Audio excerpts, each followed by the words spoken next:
Ndërsa shqiptarët vijojnë të paguajnë një nga çmimet më të larta të karburanteve në rajon, me naftën që ka arritur në rreth 214 lekë për litër, qeveria ka miratuar një tarif të re për markimin e detyrueshëm të karburanteve, kosto që pritet të reflektohet në çmimin final që paguajnë konsumatorët. Vendimi është miratuar në mbledhjen e Këshillit të Ministrave dhe përcakton se subjektet që importojnë ose prodhojnë karburante do të paguajnë shoqërisë Alp Trace një tarif prej 6.5 euro pa TVSH për çdo 1000 litra karburant të shënjuar. Tarifa kombëtare e shërbimit të shënjimit do të paguhet shoqërisë Alp Trace Co. S.A. nga subjektet e detyruara dhe do të jetë në shumën 6.5 euro pa TVSH për 1000 litra të shënjuara, thuhet në vendimin e propozuar nga Ministria e Financave, edhe pse tarifat paguhen nga operatorët e tregut. Në praktikë ajo përbën një kosto shtesë për importuesit dhe prodhuesit, e cila zakonisht transferohet te konsumatori përmes çmimit të shitjes. Vendimi ngre pikpyetje edhe për faktin se tarifa është përcaktuar në euro dhe jo në monedhën kombëtare. Në qendër të këtij shërbimi qëndron Alp Trace Co., një shoqëri me kapital të përbashkët ku 51% e aksioneve zotërohen nga shtypshkronja e letrave me vlerë,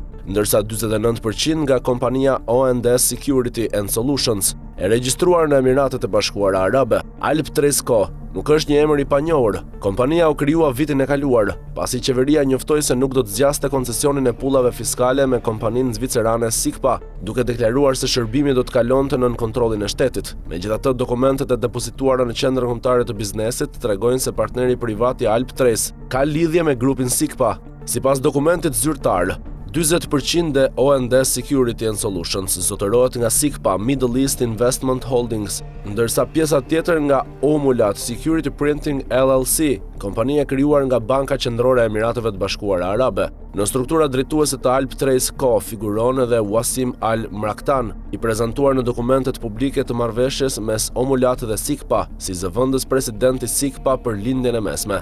Roli Alp Trace Co. është zgjeruar edhe në një tjetër sektor të ndjeshëm. Më herët qeveria e caktoi këtë shoqëri si autoritetin teknik për sistemin e shënjimit dhe gjurmëshmërisë së kanabisit mjekësor, ndërsa me vendimin e miratuar këtë javë për krijimin e regjistrit kombëtar të aktivitetit të licencuar të bimës së kanabisit, sistemi shtetëror do të ndërveprojë me platformën teknike të administruar nga Alp Trace Co., e cila është gjithashtu një nga subjektet me akses në regjistër. Kështu brenda pak më shumë se një viti Alp Trace Co. ka marrë në administrim shërbimin e markimit të karburanteve dhe një rol kyç në sistemin e gjurmëshmërisë së kanabisit mjekësor, ndërsa qytetarët përballen me një kosto mbi karburantin të shtuar, në një kohë kur çmimi i naftës mbetet në nivele rekord.